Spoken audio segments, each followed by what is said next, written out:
URLive Weekly News, classics and current events, music and information, gems and thoughts with sometimes require a little participation and improvisation during our live jam sessions broadcasted from right here at the station. I'm your master of ceremonies, Sharad, and I want to know if y'all can hear me with these earphones on. I know the background music is on, but I'm charging my phone, and so this is where it is for the moment. If nothing else, it'll be rehearsal for a future live stream, and I will have gotten my thoughts organized and together and had a little rehearsal under my belt. How was your day? Drop it in the comments. Let me know.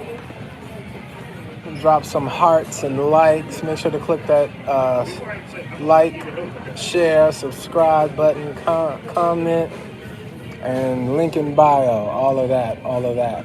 If you want to support the URLive Podcast directly, you can do so with the Cash App $ URLive Podcast. And you can find that link also in the bio. There are some vocabulary words that I have for you again today. Have y'all been feeling my vocabulary words? They are picking up.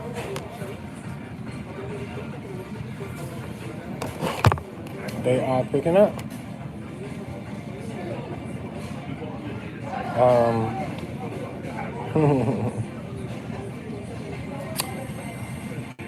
Simpin' ain't pimpin' is my message today. Simpin' ain't pimpin'. What is simpin'? I say simpin' is a form of spiritual warfare ruled by the Jezebel spirit and the narcissist. The old school gentleman of chivalry is a simp. Giving without reciprocity is my personal definition for it. Why is that the theme for today? Well, that is the theme and topic for today because of how I feel and where my feelings have resolved. People wonder, where does resentment brew from? Where does the even need for forgiveness come from? Something happened that somebody is going to eventually have to get over. But when you're live from the center of the action, when you are live at ground zero, right at it, then, which is what I am, I'm sharing out now because I don't have to deal with it later. It is an active flow of all the hell, but it can get the hell, up out of here all at the same time. So simpin' ain't pimpin'. Resentment. Yesterday's vocabulary words were thematically surrounded by, thematically categorized unhealthy relationships essentially with your mother. There's a lot of marital arguments going on that people draw and root the problem and their anger back to the mother or the relationship with the parents, either or. There are a lot of, people, this world of quote unquote toxic masculinity and promote femininity, just wars going on everywhere, just all over the place. And just a quick check-in for those. I hope y'all can hear me. Can y'all hear me with the background sound and stuff going on? I am at a little spot, this little space with people this time. But I'm charging my devices. Simpin' ain't pimpin' is the message for today. I would love for anybody else to chime in with their 2 cents so that we could make a couple of more cents out here in these streets, you feel me? 2 cent might just be my rap name, 2 cent. I got another name, Mashi, coming for y'all. We're gonna do Mashi maybe on Theater Thursdays or something like that. I got some stuff coming for you. But simping ain't pimping. Simping is usually a term that we hear these days in reference to overextending, overgiving to women without reciprocity. But in this case, I'm gonna actually stretch out a little bit and apply it to the relationship with your mother, or I can say with my mother, as a root to my current frustration and anger with life. And it is the part of where I overstand. I understand way too much, that I completely, of course, because of who she is, prioritize her before even myself. And at this point, even my health, even after I acknowledged the impact that she has on my health, my psychological, and it translates into physical health as just a conversation or argument, or me patiently and cooperatively, respectfully as a son, sitting through her guilt trips and her cry rants and her complaining and all these things about my character, to the point to where eventually I cut her off. I'm like, that sounds like a horrible person. Well, let me remove myself, because I mean, like, what you want me to do? I was already raised. I'm born. You're not about to sit here and fix me piece by piece.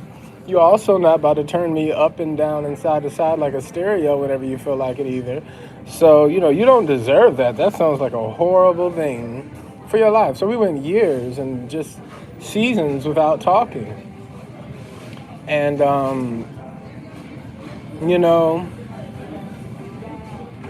things have been very crazy over the past 15 years, man. I gotta say, in this moment, I have to celebrate life and thank God for life. And still love my mother and have to find a way to continue to love her through this process. While still being a man, maintaining my manhood, not shrinking.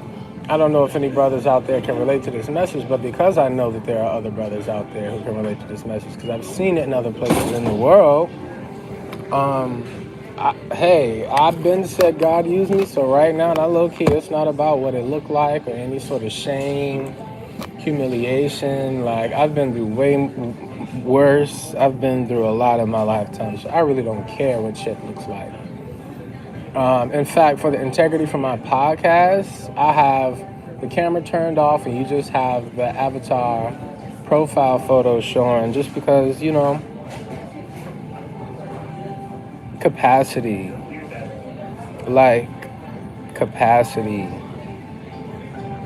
Operating on a certain level. The enemy has just, been playing games. Y'all, playing games. I try to focus as much as I can on the positive, but I recently did some Crash Out Chronicles on IG and YouTube. In full transparency, with a sibling, which I'm going to refer to as my mother's other son, her youngest son. There is no brotherhood. And that's for life. The rest of it. I am an only child.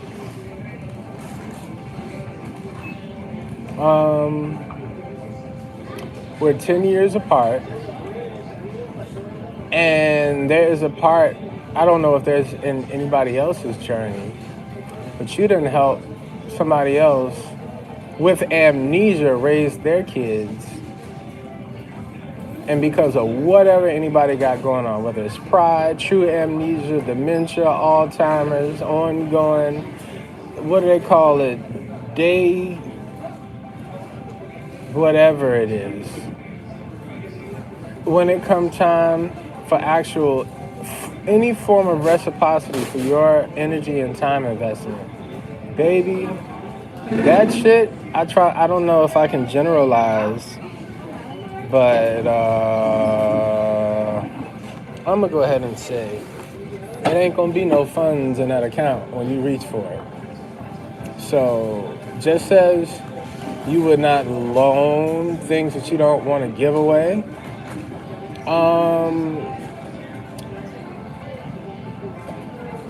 that's not something that you can just give away or give back. That sort of time, raising somebody else's child, it sounds horrible when you talk to single dudes who like, nah, I ain't dating no woman with no child. Some people, that's a complete non-negotiable.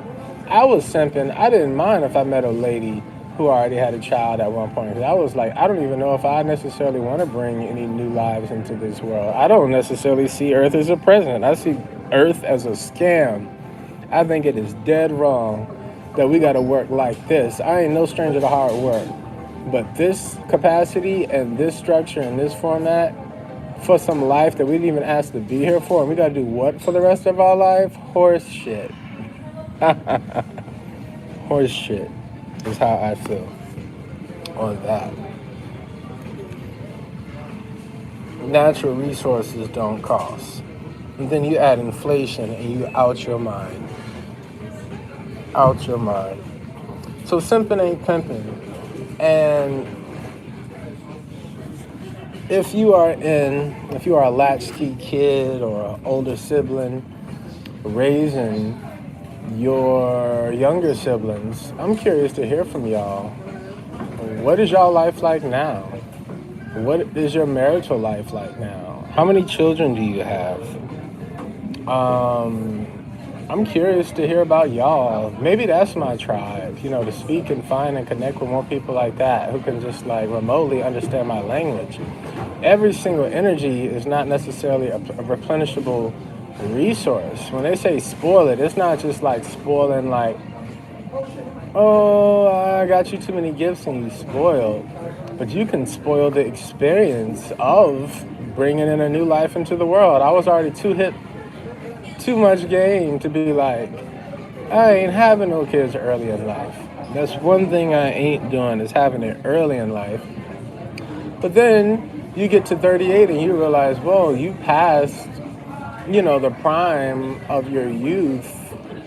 And that is when your genes and your testosterone, your semen, everything is at its peak, and you want to give and pass on the best genes to the next generation if bringing on the next generation is intention. At this point, y'all, 38, they have thematically categorized my classification as unk, apparently. And I had to do that with some like reading glasses, right, for a gesture to paint a picture for y'all. Let you use your imagination right quick. I had to find me some good old bifocals right there. I believe that this generation calls unk. Okay, so to all my unks out there, we uncles, not fathers. Maybe, a role, a father figure, to someone. Coach, mentee, mentor, something like that, or unk. But we don't have children because we already burnt out. We already burnt out for some folks that's gonna play in our face later. And the sad part is, I want to say don't do it because it's a scam. But first off, for the first 18 years of your life, till you get out your parents' house, that structure, that's sort of your chores. But check this. If that was never your child, that was never your responsibility. So after I leave after 18, that is not my responsibility. Stop putting that on me. Any energy that I do put in and invest into it, if it's accepted and appreciated, one thing. If it is rejected, I am under no obligation to force any relationship upon anybody who does not want one with me. And if there is resentment in the picture, then there is resentment in the picture. If I leave space for therapy and an open window invitation for 10 to 15 years that is never met, and I decide on a finish line when I am done with it, and it's no longer an option to book me for my time in therapy even, just forget it. You just forfeit it. the fucking greatest brother in the goddamn world, cool. You don't have to have it. I'll use my energy for myself or disperse it elsewhere. I am not under no sort of contract to offer you any particular relationship. Salute and welcome on IG. Thanks for tuning in. So I want to say this because I want to deliver a few people from a spiritual war that you didn't even know that you were in. And it could be a relationship with someone as close as your mother, who we are not going to take off the table and say that you don't love her. But there are some things that you need to acknowledge for yourself. And I'm speaking to myself within this. Again, this is Ground Zero reporting on the Underground URLive Podcast. The words from yesterday were enmeshment, emotional incest, codependency. Those are the main top three. Get into those, see how they apply to your life. It'll blow your mind if you get into it. But it all centers around an unhealthy, too close relationship with someone. But usually in the theme with a relative, and probably a parent, at least for me, in this case it is. My mom was my best friend growing up. And some people say that's not healthy, but it's what we had, and I didn't have anybody else. She understood me. I was completely teased by everyone, the entire world, family, people at school, and she was a safe space, her and my grandmother. I was a unique blend of a lot of things. I was tall and athletic, but very soft-mannered and gentle and nerdy, but creative and goofy and loved life. And I would hear, whether it be like her boyfriends or just other guys, I would just hear from everywhere that I was spoiled, that people would say that she was spoiling me. I would get evil eyes and evil stares from everywhere. And I always wonder, what is everybody's problem? Why are you so mad? Like, and what did I do to anybody? So my mom always did, and my grandmother always did protect me to an extent. And so I grew up as what some people will call sheltered. I was protected. While I was lush, living it, growing up in the suburbs with that, some people were adulting by 8, 9, 10 years old. Some people were already having sex, either on their own with other people their age, or had been violated. Some people have been physically abused already. Some people have been a lot of things and experienced life like grown adults. And I hadn't. So I had this allegiance, utmost respect for my mother and my grandmother. And all of that was good and fine and dandy until I became an adult.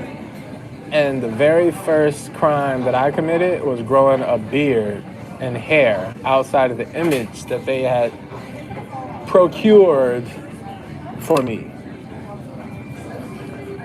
That right there, I did not know would be such a violation.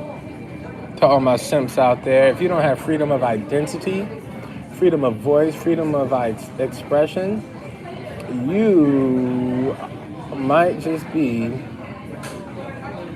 in a toxic relationship and in some form of spiritual warfare, psychological warfare. And what was one of those words? Emotional incest, enmeshment, and codependency. The problem with codependency is when finding your independence becomes insulting. And that becomes spiritual warfare because you eventually learn and connect it to narcissism. And when you learn what the narcissist is, narcissist ain't nothing but the spawn of Satan. I also want to point out a few things. Even the Christian Bible,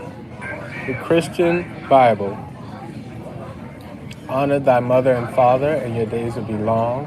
It does proceed to say something along the lines of, and parents, do not provoke your children to wrath. So we got to factor in that part too. However, the first part, honor your mother and thy father, it's kind of tough to honor you if everything that you want is in opposite alignment of my goals and what I want out of life. So let's just say in this context, to keep it just straight so that you can follow, if it's your dream to see your two sons together and just kumbaya, and I'm saying it ain't gonna be none of that, you have to find another source of happiness, and you can't use reverse psychology and manipulation and anything, questioning my faith, challenging my faith and forgiveness, ability and level and relationship with God and stuff, just because you're not getting what you want. And hell, all you had to do was say no and not spoil the motherfucker to begin with, to create the goddamn terrorist to society that he is now. You had that option. You said no. You fought off all the help, including myself, including our older cousins. And we already don't have a lot of males at all in our family. And then solid ones in terms of the older ones that brought us up is mostly predominantly women. So I experienced the wrath of the mother bear protecting her baby, but ain't nobody competing with you. We was trying to help. And so you fighting us off, well then do the job yourself. But you saying you can't and you don't have the energy. Well, the people who did have the energy, you fought them. So somewhere along the lines is accountability. And then, no, I'm not attacking you, but neglect and negligence happen. You don't have no damn Rottweiler and leave him in no room to just grow into an animalistic beast in a human society where it has to survive as a pet.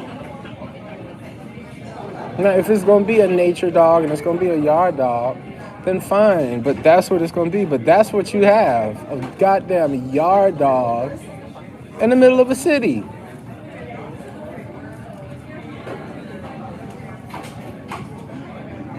Worse, a damn just wild animal from the jungle in the middle of a city. And we got to share for the rest of life, and holidays and birthdays and family gatherings and anything with these demons that y'all allowed to form into the world. It is so not fair. I hate this term YN, but it is specific. And I understand it now. I am not that. That is not my team. That is not my era. Do not. Ooh, here we go. Ways that y'all don't even realize that y'all women are contributing to just one of the greatest plagues on earth, which is bastards. Fucking bastards. And I'm one of them. I didn't ask to be here. I'm a half-decent bastard, I think, that did a lot of self-help, self-work to remotely become the man that I am today, who wasn't even permitted to grow into a man. It has been such an emasculating experience to go home and be a part of my mom's, expectation. Every single part of growing into a man was offensive to her. And I can speak like this now comfortably because, goddamn it, shit, if only you knew. Hell, it's gonna be, you gonna want some forgiveness for this, baby. The type of forgiveness that y'all about to expect from me after the shit I just went through, knowing how I already am, plus you add Taurus, then ooh, ooh, the irony and the humor, the reverse psychology, the games, the spiritual warfare, the witchcraft. You are out of your mind. And I love her.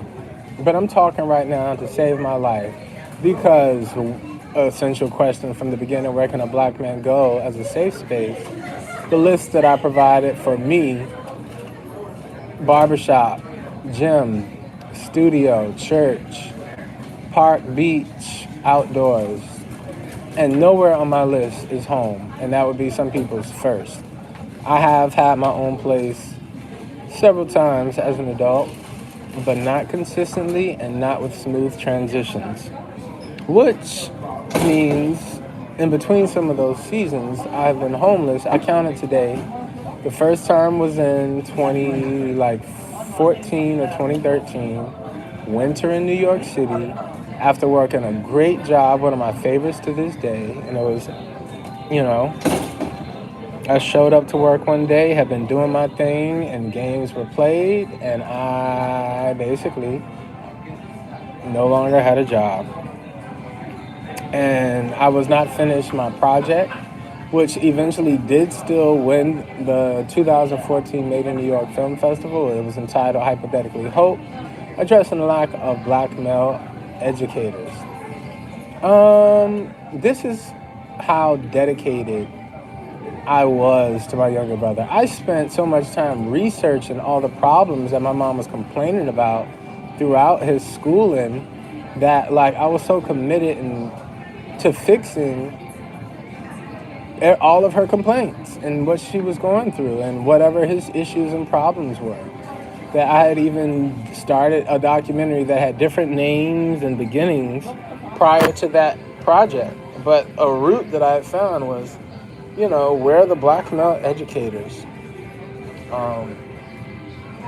So that's that. Oh my.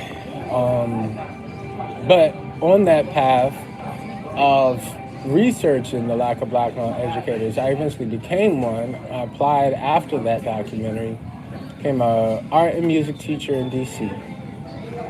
And before I became an art and music teacher in DC, I went to barber school and thought that I was just going to be a barber, and saw, shoot, I still got to work to build a clientele. So the next time I was homeless was 2020, and that was right before the pandemic. I mentioned I was a barber. Oh, just for the record, 2014 split screen. I was between going to school for barber school or going to get a master's in art therapy. Those were the only two things that remotely interested me. Art therapy, I was like, if it's to be, it'll be, but I'm interested, and I'll still incorporate it some type of way with my new season. I just won't have a full-time committed, thing with it.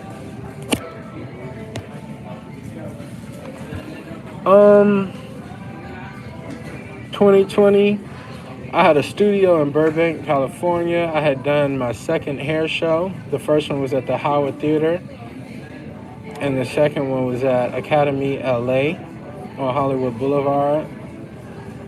And I announced my grand opening there and styled all the hair models there, and learned my lesson both about Los Angeles and then specifically business location.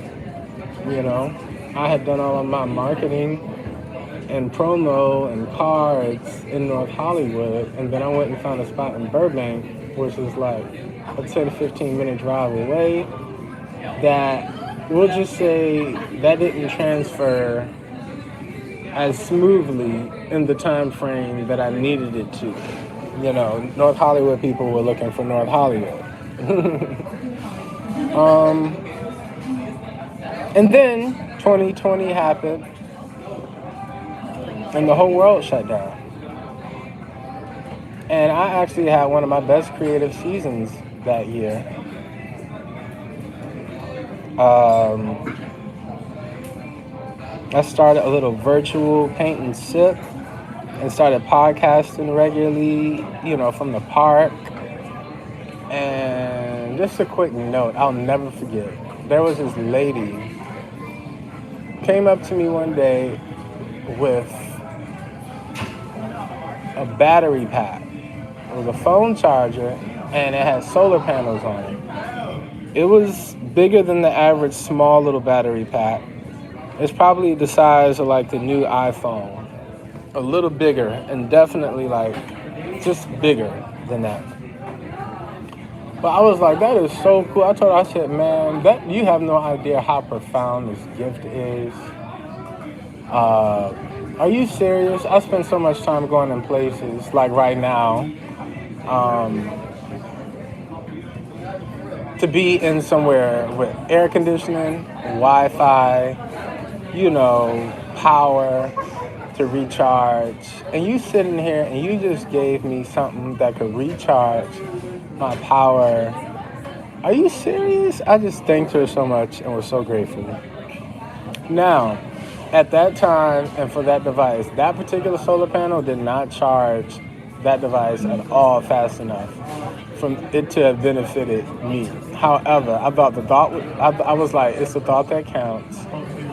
And I kept it. And it was a great charger and it lasted a long time. You just had to go somewhere, plug it up, and charge it up for, what it was worth. So I have to make that note there because I got to bring that back later in the story. But keep it moving. If that was the second time I was homeless, 2020, in 2024. So if 2020 was the pandemic, then I got my apartment probably. The pandemic was like March 2020. I think I moved in my apartment by like October 2020. So by 2021, my modeling career was actually starting to pop off, y'all. I was like, okay, 2021, a couple of projects here. Okay, a little runway here, music video here, shoot here, commercial there, and then boom. Next thing you know, strikes. Well, we already know that they did the vaccine and all of this stuff and the boosters, and they was getting in the way of work. So we went through all of that stop and go. And then they did a workers' strike. So all the production work, low-key, has dried up. And I had to go back to work. I went back to work at a restaurant.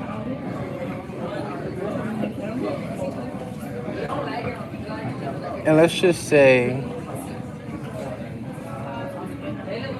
at that restaurant,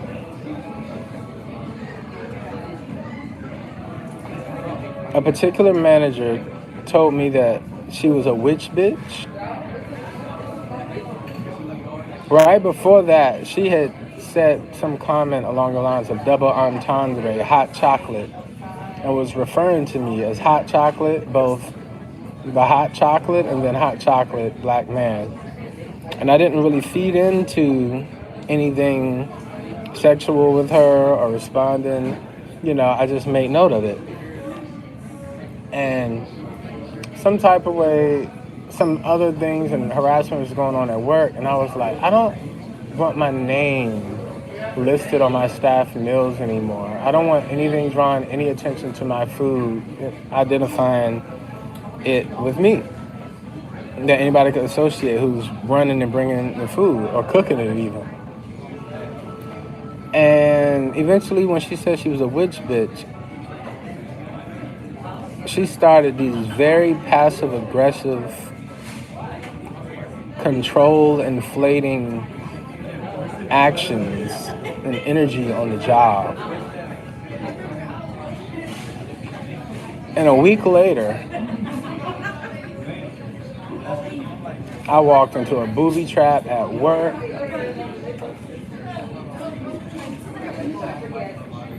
they fired me, a week later, I was paralyzed from the knees down. Coming from a former student track and field athlete growing up, somebody who was very acclimated with yoga and calisthenics, was an avid gym goer. And I'm like, I can't walk right now. Are you serious? And it was for a whole day. I could not explain it. Still can't to this day. You know, prayed to God, talked about it, and I'm like, what's this about? So at the absolute worst time to lose a job, I was unemployed, and unemployment, I don't know why they do that. And it's crazy. They will continue to even take benefits from the 2 cent, barely 2 cents that they give you in the first place if you make any other income, including food stamps.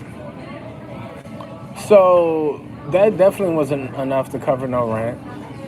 And it's already hard enough to find a job as a black man in LA as it is. So, oh, my God. Long story short, they released the restrictions for all COVID things related that February or so. And my rent jumped from like, and that's crazy. LA is so inflated to begin with. For a studio apartment in Hollywood, I think it started around like $17.45 or $16.75, and it jumped up to $500 increase. So it was like $22.25 or something, like overnight. Same place, same space. So the first like month or so, I did a GoFundMe. Like I'm trying to not get evicted. Did a fundraiser. I got through the month. But eventually that played out how it played out. And if that was March, by October, I was out of there. So that means by October, I was homeless for the third time in my life, 2024. And wow. That means that from 2024 to present, I never bounced back. I have not gotten another home since. What I did have during a very short period was another studio. And that, for me, was redemption in any capacity. I did eventually rent another studio like what I had before the pandemic in 2020, where I had my barbershop set up and I had my music and this podcast, radio, equipment set up. And I even had an art corner, and that was my lab. So that was what I had in my living room in DC before I came out here. I was like, I need my four corners, and I'm going to do my thing. Whoever books me for what, that's that. And I have the other stuff to just creatively do and develop on my own time. So if that was 2024, and I say to present, the only, thing other than that, like I said, was that studio. And I had that studio from probably August until this past March. Fast forward to this past March, one day, and I'm working at this time, hadn't auditioned in years. Some health things happened. But this particular day, I could not walk again. Similar to being paralyzed the first time, but this was different. And I was laid out on the sidewalk. Eventually, I called 911, but I was so hesitant and scared because I'm like, how much is this going to cost? Went to the emergency room, and they actually did not discharge me for 3 days. I was in there for 3 days. I came out, and, I haven't been back to work since. I've gone to a lot of doctor's appointments. There's a lot going on. And someone who just strength and vitality and energy was just always just a part of the package. These were not superpowers that I've had in this season. My essence had been gone. Something was happening to me that I couldn't explain. I finally, because of the emergency room, they did a lot of tests and they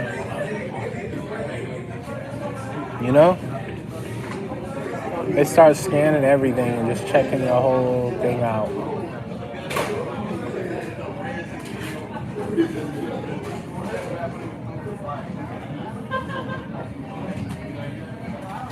So I started and I just want to see my mother and I want to see her in peace. And I just want to focus on her and me. And I want some rest and I want to heal. And to just take a break from life and homelessness before the surgery. And so I went on home. Hadn't been home in 8 years.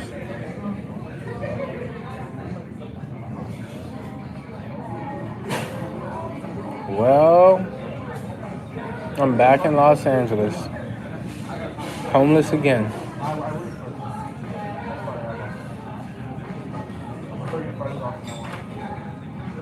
At least I'm doing my podcast right now and not making any excuses.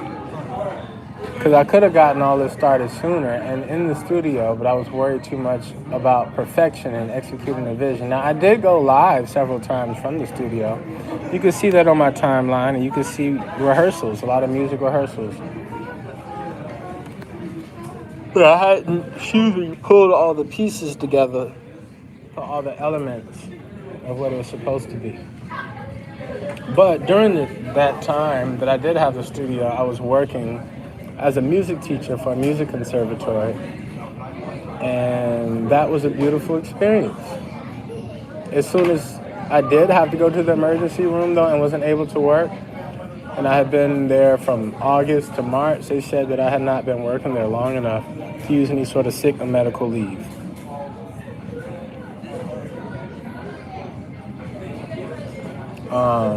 And I was like, well, what am I supposed to do?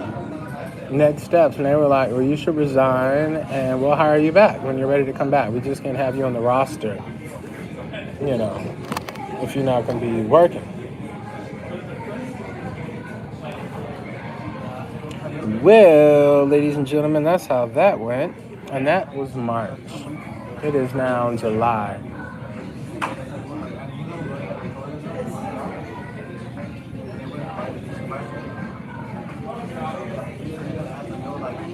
When people say that, I've asked myself the question, have I chosen homelessness?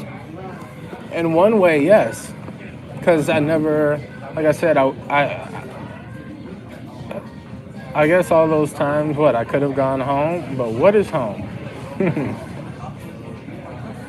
Home is whatever I just got the fuck up out of to keep from catching a case and to save my goddamn life and somebody else's.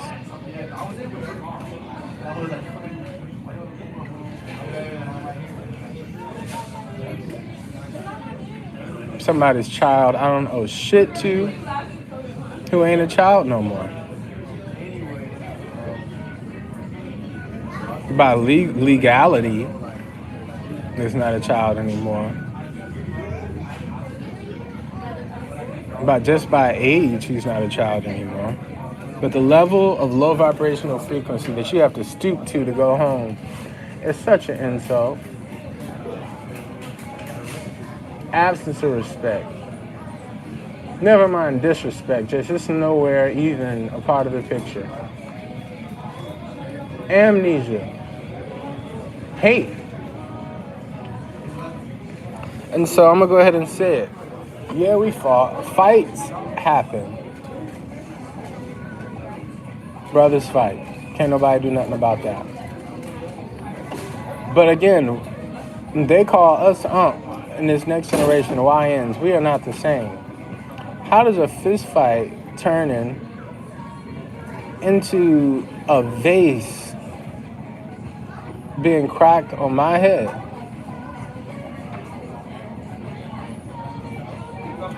That's a weapon. And to my simps out there, simping ain't pimping. I put more energy into thinking about my mother and how she would process it. You know, the police showing up, essentially. Whether or not to file a police report. I've made my decision.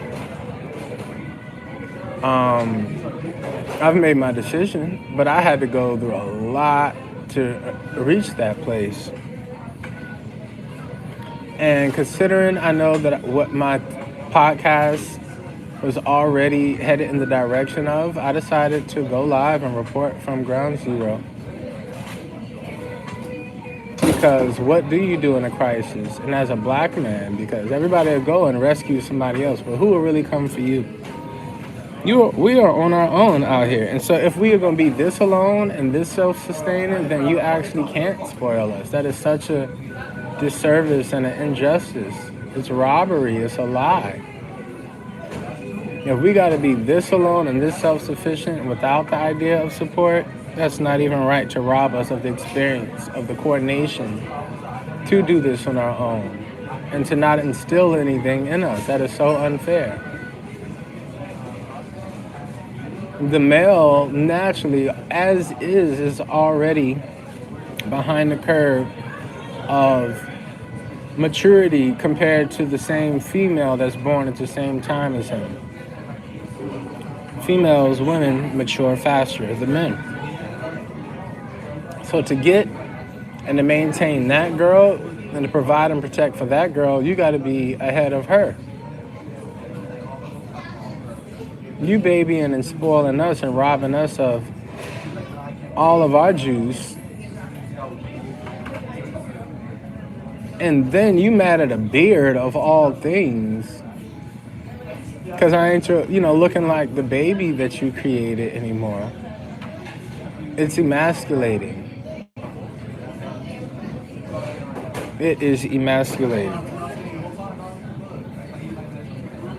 And you are unarmoring the armor set in place to protect you. I have a comment. Somebody says, aren't you tired of the people power party cartel?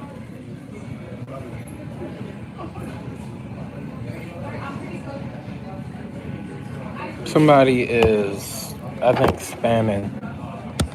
Because that is so off topic. Live chat on you. I'm out here talking my business with the world. I know it's monitoring spirits out there. Spammers. But I pray that this message reaches who it is supposed to reach. And I hate to say it like that, but I had to say it like that today. Because a bastard is an illegitimate child. Illegitimate child is a child born out of wedlock, meaning your parents were not married. And why is that important? Because of this. There's been so many times. First off, the whole nature and relationship with me and my brother is already doomed because we can't really be